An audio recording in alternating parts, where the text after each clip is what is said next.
Welcome to the 10th Asian Licensing Conference 2021. This year, the Hong Kong Trade Development Council, HKTDC, and BusinessFocus jointly launched a debut conference series, namely the Entrepreneur Dialogue, Invent a Business with Creative Use of IPs. The series aims to inspire more to invent businesses with innovative uses of IPs and disrupt the market, hence stimulating new market demand and transforming industries which would be beneficial to the economic recovery, especially in Asia. Today, we're very delighted to have with us Mr. Jackson Au, founder and CEO of Mighty Jaxx International Private Limited, to share with us. Hello, Jackson. Hi, thanks for having me on the call. I appreciate it. So first of all, would you like to share with us what made you start the company? Well, my background is in creative media, and I have created, digital platforms across, the first few ventures that I had, and I felt the need to create something tangible. Like I actually want to create something that I can hold in my arms, hold in my hands, and I did that. That's when I started thinking about how do we go into creating our own designer figurines, our collectibles, and understanding the whole, process chain in manufacturing and so on. So that was when I went, to the factory for the first time. Yeah. Right. And I learned that you have a strong passion for toys, and it somehow brought you into the toy business. Is that true? Yes. Personally, I have been collecting a lot of artworks, in many forms. So prints, art pieces, and even designer toys and collectibles. And I think that was when I was like maybe 16 or so, and I started collecting them. Um, and it created an urge in myself that I wanted to work with some of the best artists that I look up to, and to develop that toy figurines with them. Yeah. Right.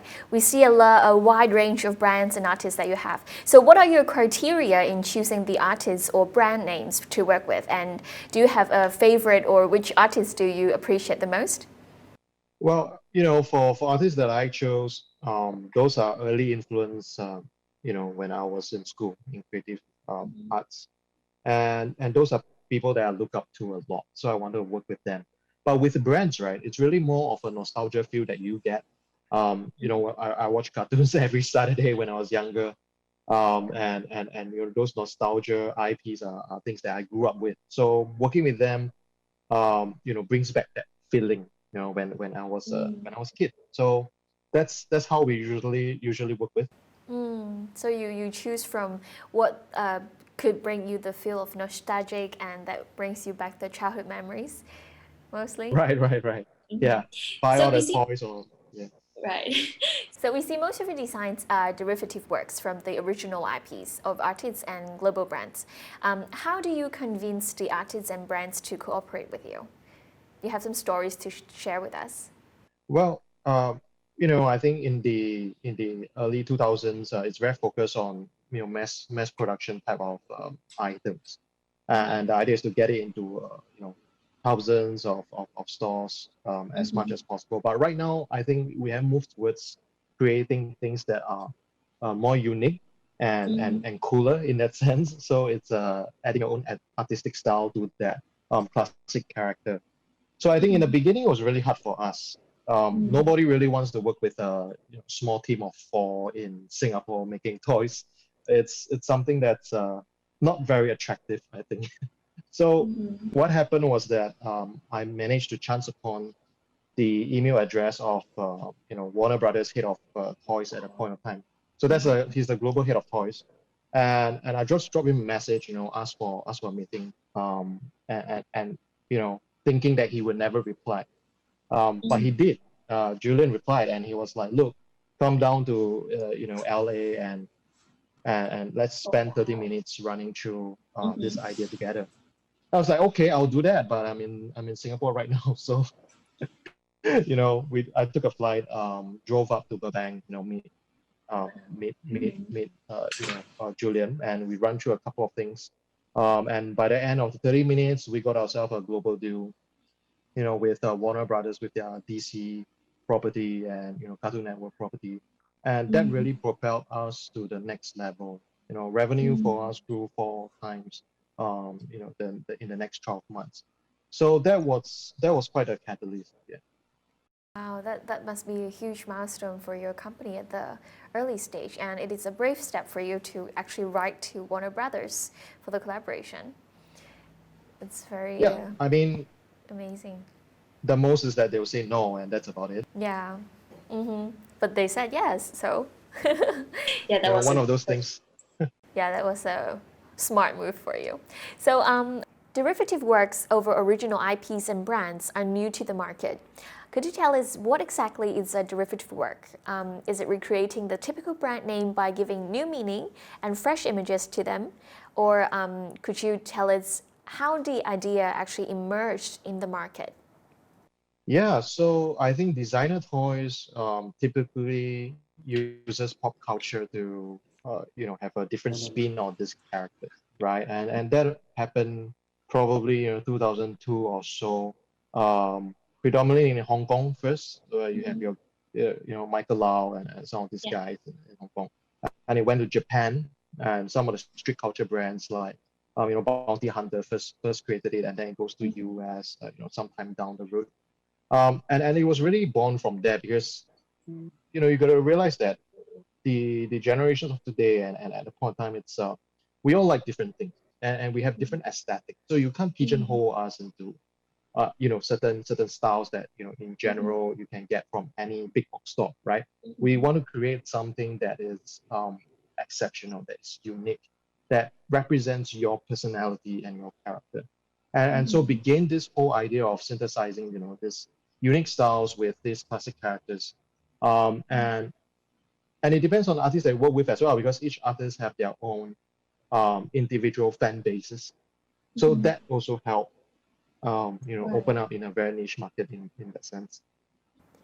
Could you please also comment on the boundary between original work and derivative work in the 21st century when art postmodernism prevails? I think essentially, instead of focusing on really mass market stuff, like it's all about pinpointing, the exact group or segment that you're targeting, right? And that you're catering to.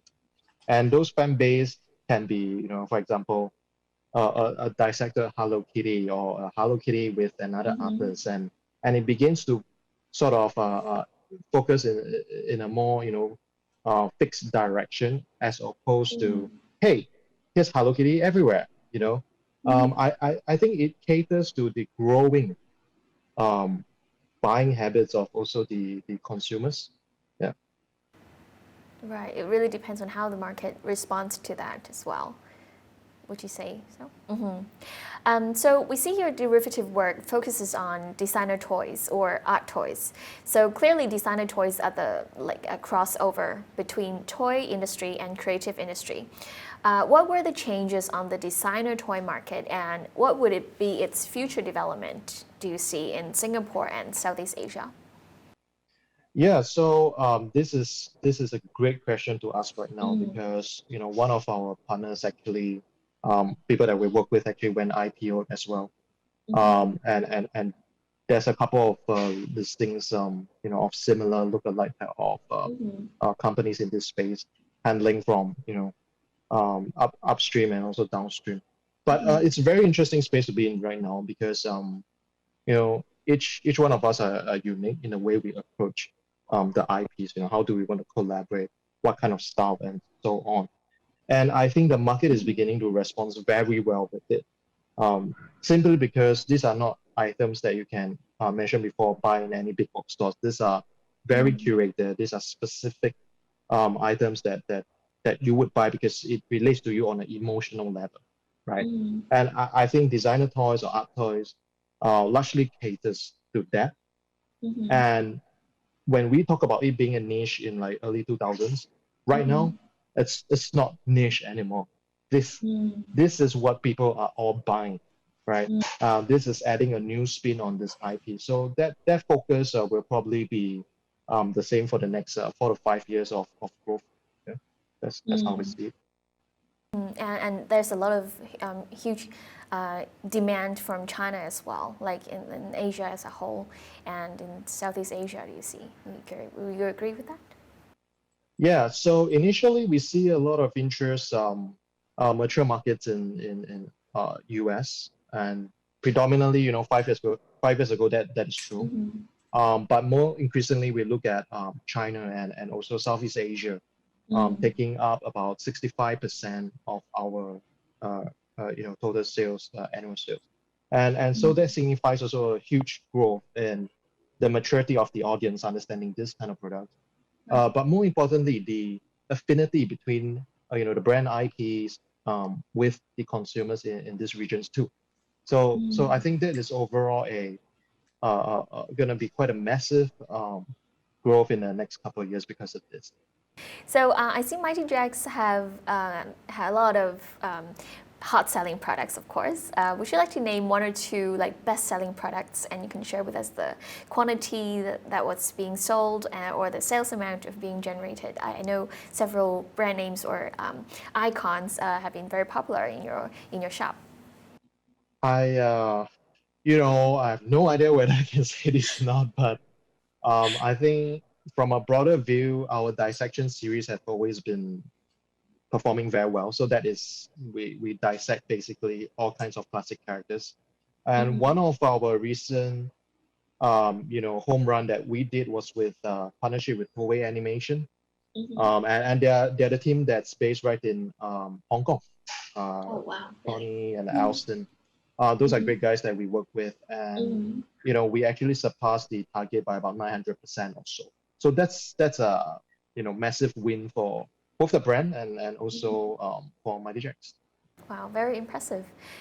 So in growing your company, how do you attract customers, and what were the strategies are most effective when you're growing your company?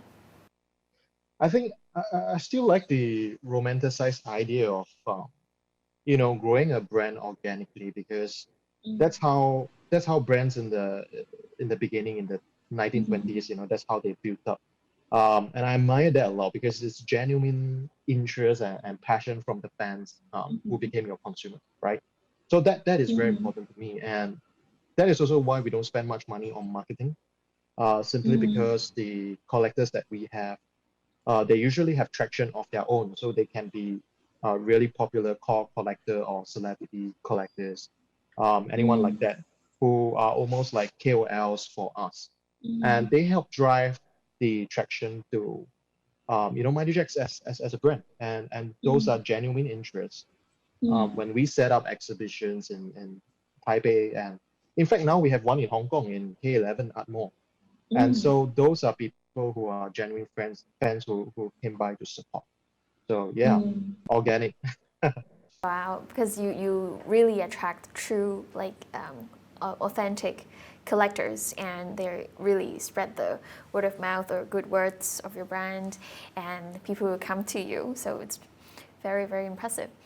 So do you see any change in consumer behavior over designer toys amid the COVID-19 pandemic?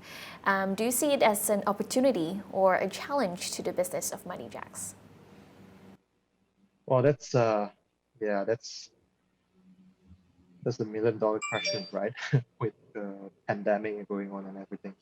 Well, the truth is, for our work with entertainment properties and in this kind of highly sought after collectibles market, in general, I think look-alike companies, they probably enjoy quite a good growth this year, as do we, and mostly because you can't go out, so you're just buying online, right? And predominantly we are e-commerce based platform that sells these collectibles. So that worked really well for us. But in the beginning, there's supply chain issues with COVID, and that prompted us to actually look at possibly other alternative manufacturing processes, and also a more sustainable way as well to create these products. So that got us thinking on a different level. But on the sales part of things and everything, it's trending well, and I think the IPs that come out this year is stronger than ever. How about IPs that come out on Netflix and some of these guys, really really strong to be integrated into the whole consumer product, collectibles part of the process. So it's really bringing us challenges, yet a lot of opportunities altogether. 2020 has been a very special year for many industries, I guess. So if you're to give one advice to aspire other entrepreneurs, what will be your advice? I think sometimes when you think about starting something, you tend to think too much into it to wonder whether you are prepared for it. And I can tell you, if I knew the things that I have to do all these years back, I probably wouldn't have done it. So the truth is, you don't really have like everything you need right now to be the best version of what you think you could be.